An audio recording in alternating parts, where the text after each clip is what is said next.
Ini saya buat sebagai jurnal perjalanan trading saya, bukan sebagai orang yang sudah sukses, tapi sebagai orang yang masih belajar, masih jatuh, dan masih memperbaiki diri.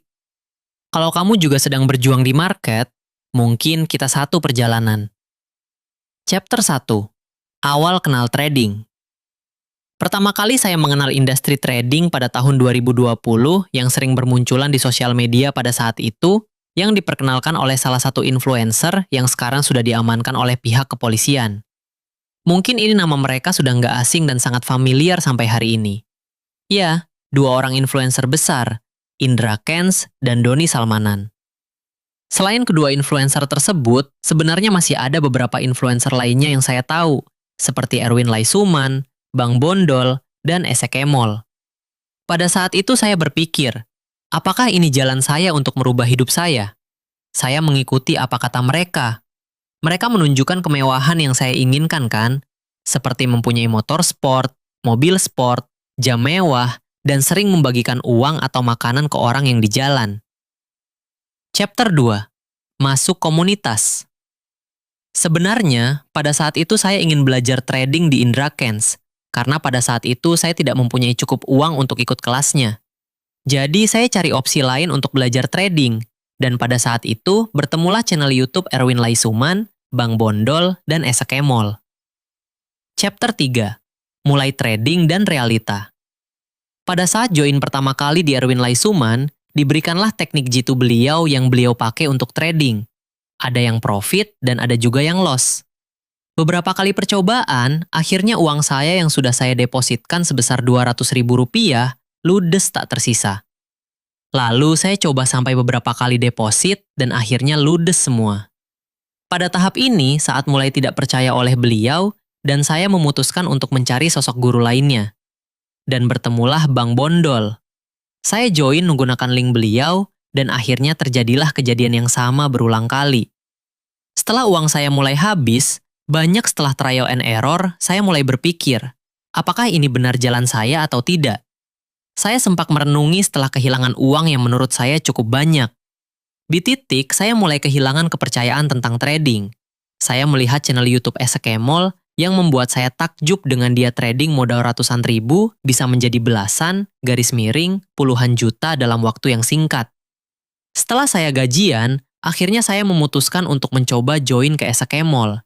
Karena belajar dengan beliau tidak gratis.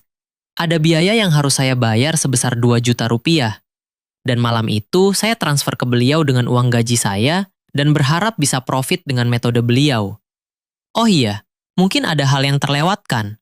Setelah saya cari informasi lebih dalam, setelah saya join menggunakan link affiliate dari Erwin Laisuman dan Bang Bondol, jika kita loss trading, 70% dari loss itu akan menjadi komisi mereka.